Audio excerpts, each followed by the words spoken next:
Olá, pessoal. Eu tô aqui então a pedidos, né? Que o pessoal me pediu para fazer um vídeo, né? Para facilitar o estudo da prova. Você já tem vídeo de todo o material da disciplina praticamente. Então, para mudar um pouquinho, e como eu particularmente gosto muito de estudar por vídeo com atividades comentadas, eu resolvi então fazer o vídeo com atividades comentadas. Então, tinham algumas atividades que eu tinha enviado para vocês estudarem. Então, o que eu fiz? Eu selecionei essas atividades e estou fazendo um vídeo comentando essas atividades, tá? Reforçando que a parte de cálculo vocês devem estudar a atividade 3, que tem vídeo e slides. Essa atividade número 3 de vocês, que é cálculo de CPV e CPA, com certeza cai na avaliação. Então é importante que vocês, além desse resumo que eu estou dando, que é da parte teórica, vocês estudem a parte de cálculos da atividade número 3, que já tem um vídeo para vocês estudarem, ok? Então vamos lá. Bom, primeiro vocês tinham uma atividade ali de VOF, tá? O gabarito dessas atividades, inclusive, já estão no sistema. Por sinal, de todas as atividades, os gabaritos já se encontram no sistema, tá, gente? Então, vocês tinham uma atividade ali de VOF, eu vou comentar então um pouquinho sobre ela. Quando falamos em custos industriais, estamos nos referindo aos procedimentos contábeis e extracontábeis necessários para se conhecer o quanto custou para a empresa industrial a produção do seu produto. Tá, gente? Porque ali dizia assim, o montante das mercadorias adquiridas e vendidas no período. Bom, a indústria, ela não compra mercadorias para revender. A indústria, ela fabrica mercadorias. Então, o quanto custou para a indústria a fabricação do seu produto, tá? Seria a resposta certa. A indústria, ela fabrica, ela não compra e revende, que nem as empresas comerciais, ok? A diferença entre custos e despesa é que o custo será recuperado pela indústria e a despesa não. Perfeito, sempre que falarmos em custos, ele é recuperado. O que significa dizer que o custo é recuperado? Ele é recuperado porque assim que a indústria colocar o produto dela no mercado, ela vai colocar todos os custos que ela teve para fabricar esse produto no produto. E o consumidor final vai pagar esses custos. Então, o custo, ele é sempre recuperado. E a despesa, vocês sabem que não. A despesa, ela vai para o resultado do exercício e diminui meu patrimônio líquido, né? Consequentemente, diminui o meu lucro. Os materiais a serem aplicados no processo de fabricação, quando adquiridos em grandes quantidades para serem estocados, no momento em que são adquiridos, devem ser considerados como investimento. Esta questão está perfeita, é verdadeira. Por quê? Porque toda vez que a indústria adquire materiais em grande quantidade, coloca lá no estoque, ela está fazendo um investimento. Por que ela está fazendo um investimento? Porque depois ela vai pegar esses materiais, vai fazer o produto dela e vai colocar todo o valor que ela investiu para comprar esses materiais no produto dela. Então, quando os materiais da indústria eles ficam estocados, eles não são estoque de materiais, não. Eles são um investimento da indústria, ok? Dentro da indústria, nós temos dois tipos de investimento. Qual seriam? Este, quando ela compra materiais e estoca, e outro, quando ela compra o maquinário dela. Quando ela compra o maquinário dela, ela não está tendo um imobilizado, tá? Ela não está imobilizando o valor. Ela vai pegar todo o valor daquele maquinário, ela vai repassar para o produto dela final. Então, ela está fazendo um investimento em maquinários. Então, produtos, materiais, matéria-prima, seja o que for, para ficar estocado na indústria é um investimento. Os bens de uso da indústria também são um investimento, diferente das empresas comerciais, ok, gente? Na empresa comercial, o que acontece? Estoque de materiais e o que é? Imobilizado. Na indústria, não. Na indústria, investimento. Bens de uso, investimento, e materiais para ficarem estocados, investimentos, ok? Os elementos que compõem o custo de fabricação de um produto são materiais, mão de obra direta e gastos gerais de fabricação. Perfeito, pessoal, é isso aí. Os elementos que compõem o CP ou CF, CP, custo de produção, CF, custo de fabricação, são materiais, mão de obra direta e gastos gerais de fabricação.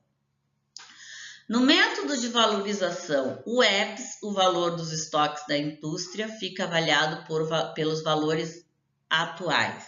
Falso, o EPS é aquele método de valorização de estoques que o fisco não me deixa usar. Então, é a resposta de baixo ali, ó, a legislação fiscal não permite. O EPS significa último que entra, primeiro que sai, tá? O método que deixa o valor dos meus estoques atualizados é o PEPS. Primeiro produto que entra, primeiro produto que sai. Então, o PEPS deixa o valor dos meus estoques atualizados, tá? O EPS é último que entra, primeiro que sai. Ele não pode ser usado segundo a legislação brasileira. Ele é proibido, ele é usado aqui no Brasil só para fins gerenciais, ok, pessoal? Então, PEPS, se eu uso o método PEPS, primeiro que entra, primeiro que sai, eu deixo o valor dos meus estoques atualizados. O EPS, só para fins gerenciais. Próximo, vamos aqui.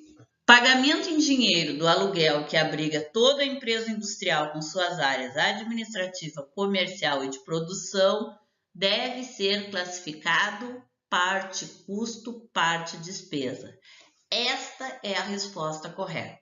Então, toda vez que eu falo em empresa industrial e falo em área administrativa e produção, eu estou falando em duas coisas diferentes, porque área administrativa tem dentro da indústria, tem, e essa área administrativa gera despesas para a indústria. E a área de produção gera custo para a indústria. Custo sempre recupera, despesa não. Então, o que acontece? A classificação certa a ser dada quando eu falo indústria de parte administrativa e parte de custos, parte de produção, é parte custo, parte despesa. Então, esse aluguel é assim, ó, a empresa, sei lá, tem 200 metros quadrados, tá? A indústria. 100 metros é da área administrativa e 100 metros é da área de produção. Então, esse valor referente aos 100 metros da área administrativa vai lá para a minha despesa, vai diminuir o meu lucro, tá? Tudo aquilo que vocês sabem sobre despesa, diminuir o lucro, só dá prejuízo. O valor referente aos 100 metros da área de produção, este valor eu vou colocar no produto que eu estou produzindo. Consequentemente, o consumidor final vai pagar. Então, este produto dos 100 metros, por exemplo, eu falei em 200 metros, né? 100 para cada área. Então, o valor referente aos 100 metros da área administrativa, joga na despesa. O valor referente aos 100 metros da área de produção, joga para custo. Por isso, o nome certo a dar a esse pagamento é parte custo, parte despesa, porque ele vai ser segregado, ele vai ser dividido. A compra à vista de 5.000 metros de tecido para serem aplicados imediatamente na fabricação deve ser classificada como custos em matéria-prima. Perfeito! Gente, aqui ó, a palavra imediatamente muda, tá? Muito o sentido. Tá? Então, aqui, ó, imediatamente, ó, aplicados imediatamente. Então, a compra de tecidos numa indústria é custo. E se ele for aplicado imediatamente, tecido é a coisa principal, né? Numa indústria de confecções, então é uma matéria-prima. Se não tivesse a palavra aplicados imediatamente e tivesse para serem estocados, aí não seria matéria-prima, seria o quê? Investimento, ok? Então, aí é matéria-prima por quê? Porque tem a palavrinha mágica aplicados imediatamente. Se for aplicado imediatamente, é um custo matéria-prima.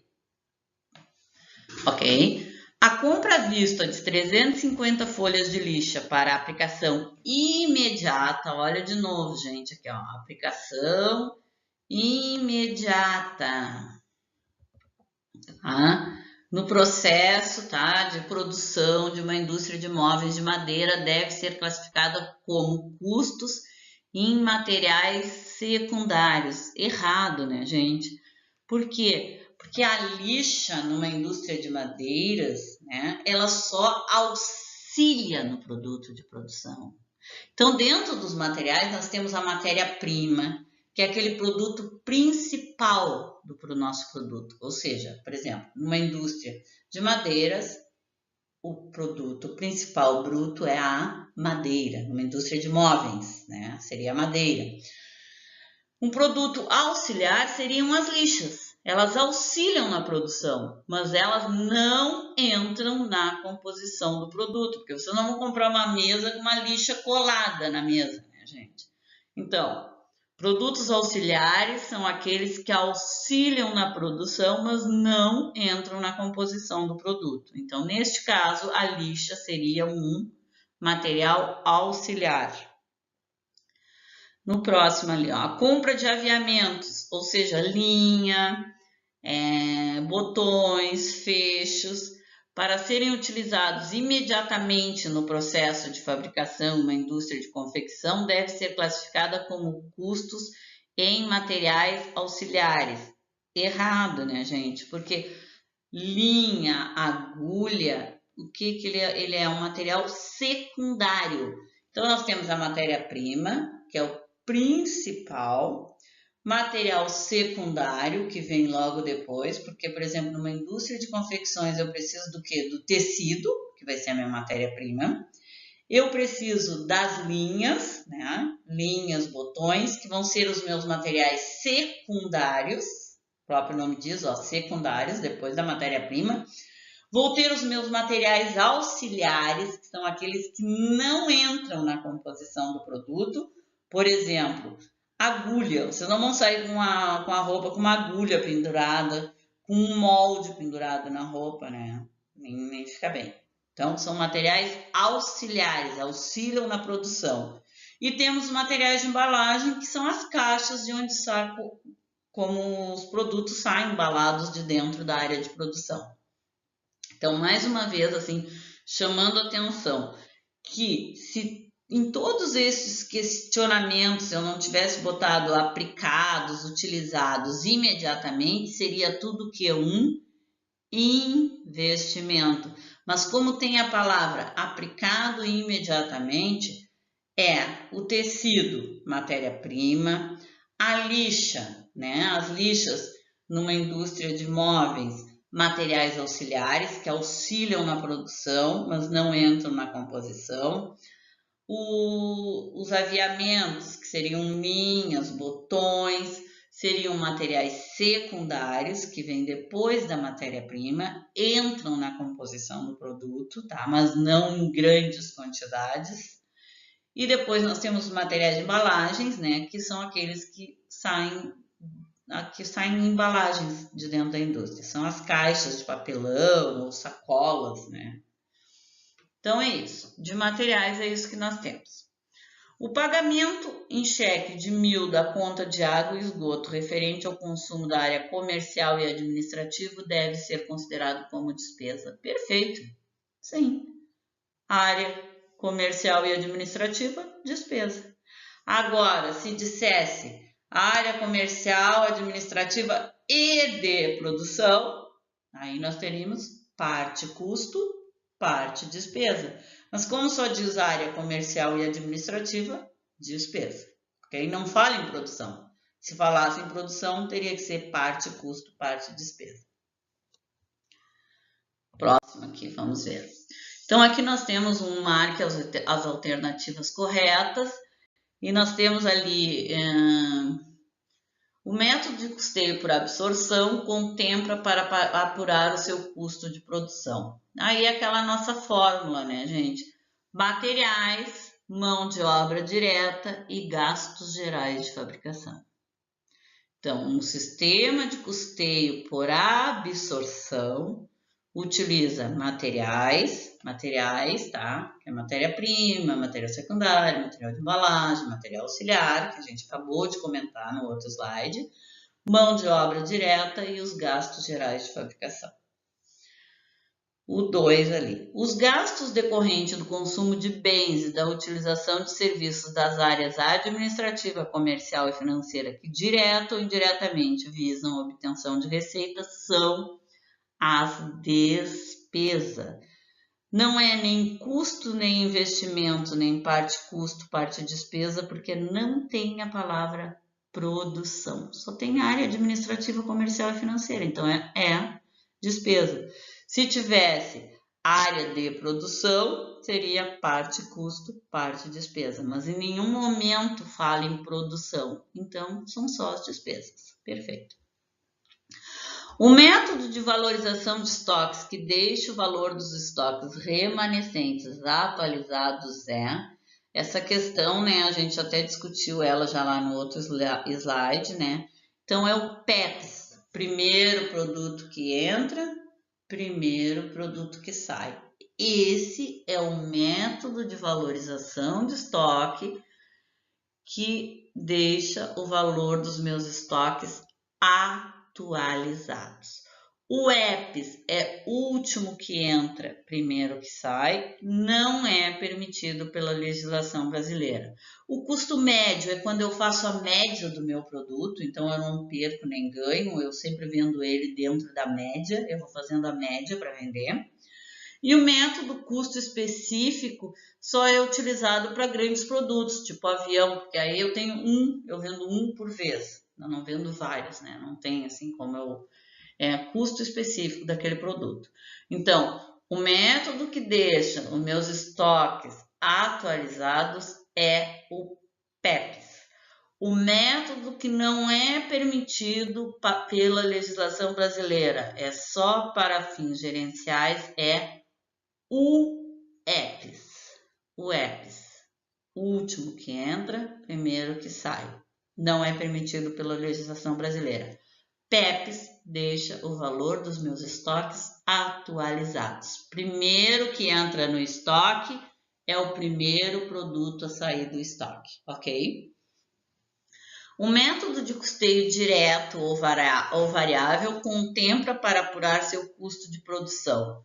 Então, direto, o próprio nome está nos dando uma dica do que acontece. Ele contempla só os custos diretos. Quais são os meus custos diretos? Materiais e mão de obra direta. Eu só tenho 2 custos diretos: materiais e mão de obra direta. Os materiais a serem aplicados no processo de fabricação, quando adquiridos em grande quantidade para serem estocados, no momento em que são adquiridos, devem ser considerados como investimento. Nós já conversamos que a indústria ela não estoca materiais, ela não tem estoque, ela tem investimentos lá dentro do galpão da indústria, né? São produtos que depois ela vai pegar e transformar em bens, ela investiu o dinheiro dela e depois vai repassar para o consumidor final. Então, quando é para ficar estocado, é um investimento na indústria. Assim como quando ela compra um bem para usar, uma máquina, um equipamento, aquilo é um investimento, não é um imobilizado, ela não está imobilizando dinheiro. Porque o valor daquela máquina, daquele equipamento, ela vai repassar para o consumidor final dela.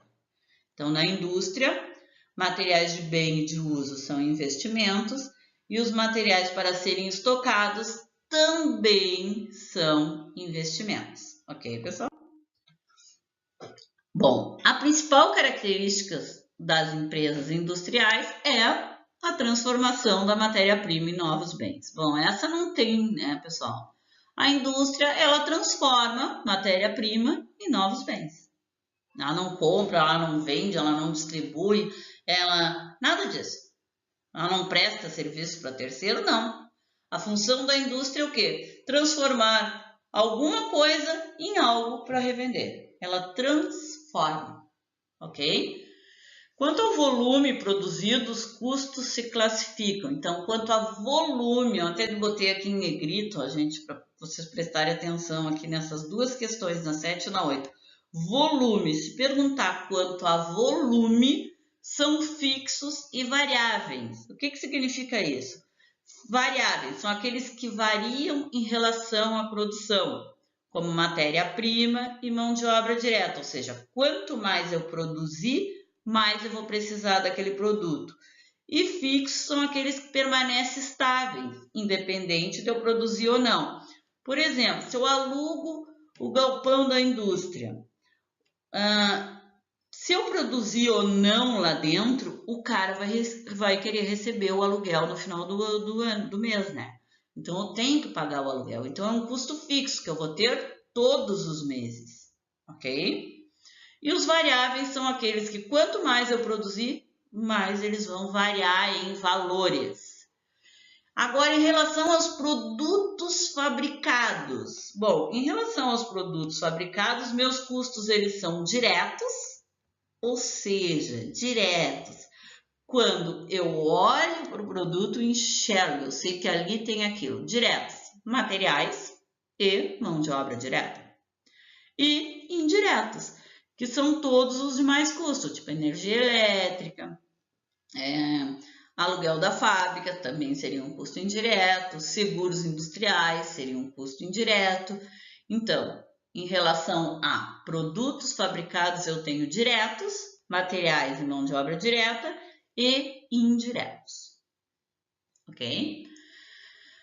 9. Os materiais e a mão de obra direta devem ser classificados como custos diretos.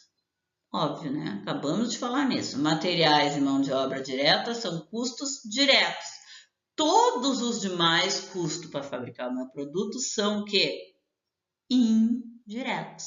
Tipo seguros industriais, material de limpeza da indústria, água industrial, energia elétrica industrial, tudo isso são custos indiretos, ok?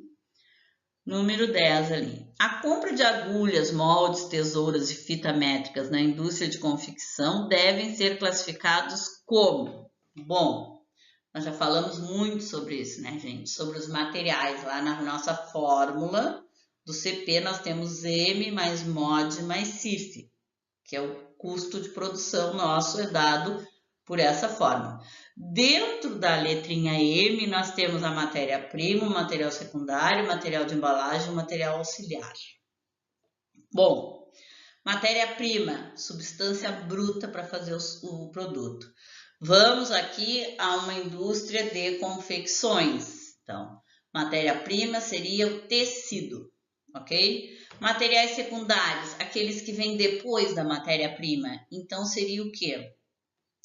A linha, o botão, o fecho, todos esses seriam materiais secundários, vem depois da matéria-prima. Eu preciso para fazer o meu produto, mas eu preciso em menos quantidade e entram na composição do produto secundários.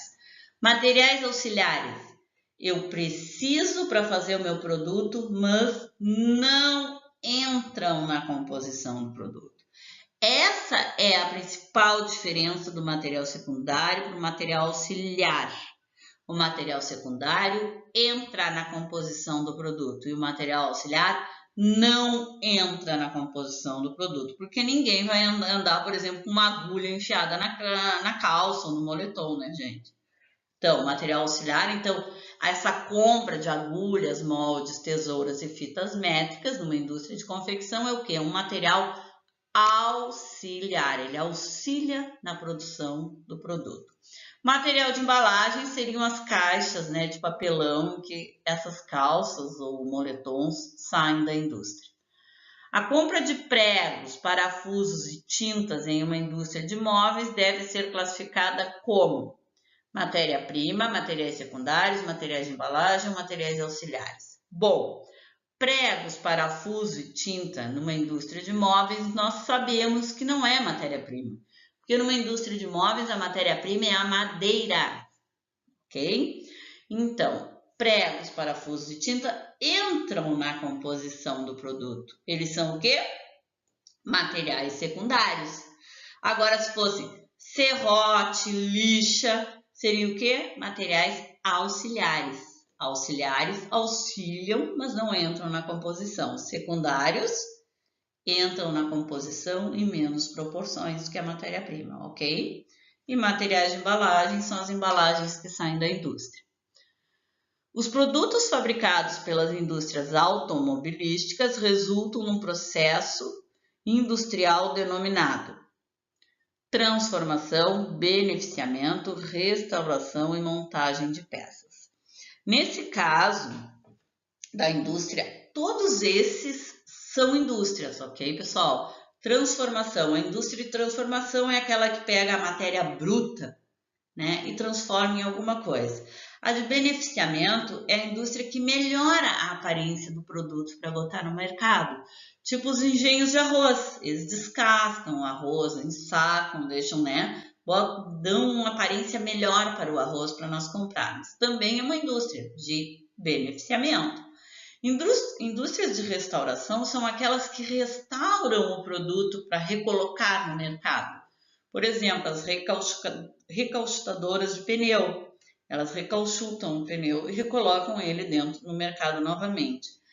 Já a indústria automobilística, ela não se enquadra em nenhum desses três itens. Ela é uma indústria de montagem de peças. Por quê? Porque ela junta peças de outras indústrias fabricam peças, revendem para elas e elas montam o produto final, que seria o automóvel. Então, as indústrias automobilísticas são indústrias de montagem de peças, ok? Eu espero que vocês se adaptem a estudar, assim, que vocês gostem de estudar em forma de questões, né? Eu, particularmente, como já disse, gosto muito. Vou novamente dizer assim para vocês, as provas são retiradas, as atividades avaliativas. Então, quem fez as atividades, com certeza vai se sair bem na prova. Esse resumo que eu dei em forma de atividade aqui, que a gente discutiu, né, nesse período de vídeo, ele é assim o resumo de toda a matéria. Quem souber esse resumo vai sair muito bem na parte teórica, mas é importante, muito importante, vocês lembrarem que a nossa prova, ela não é só teoria, ok? Lembrando aqui que a teoria vai ser toda ela de marcar de múltipla escolha, que nem essas últimas questões que a gente conversou aqui agora.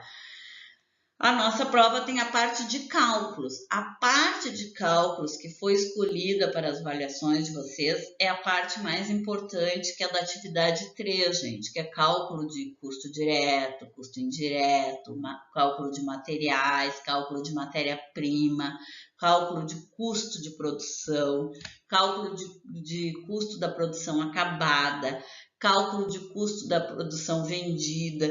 Então, esses cálculos necessariamente vocês têm que saber para se saírem bem na prova. Desses cálculos, vocês têm um vídeo gravado explicando passo a passo como fazer. Vocês têm slides também demonstrando esses cálculos para vocês. Tem mais atividade que já está com gabarito no sistema. Então, eu reitero, é importante que vocês estudem esta parte prática e também a parte teórica da atividade número 3. Então, CPV, CPA, CP cai na prova com certeza. Ok, gente? Então, acho que vocês munidos do vídeo da atividade 3, munidos desse debate aqui que a gente fez de atividades, né? Vocês vão estar, assim, totalmente preparados para a prova. Eu não tenho a mínima dúvida, tá? Eu vou continuar entrando no sistema, a gente vai continuar conversando, a gente tem um chat de dúvidas para tirar dúvidas da prova um dia antes da prova, da avaliação final. Então, eu aguardo as dúvidas de vocês. Deem uma olhada nos slides, veja os vídeos e qualquer coisa, entre no sistema e me pergunte, ok? Até a próxima, pessoal!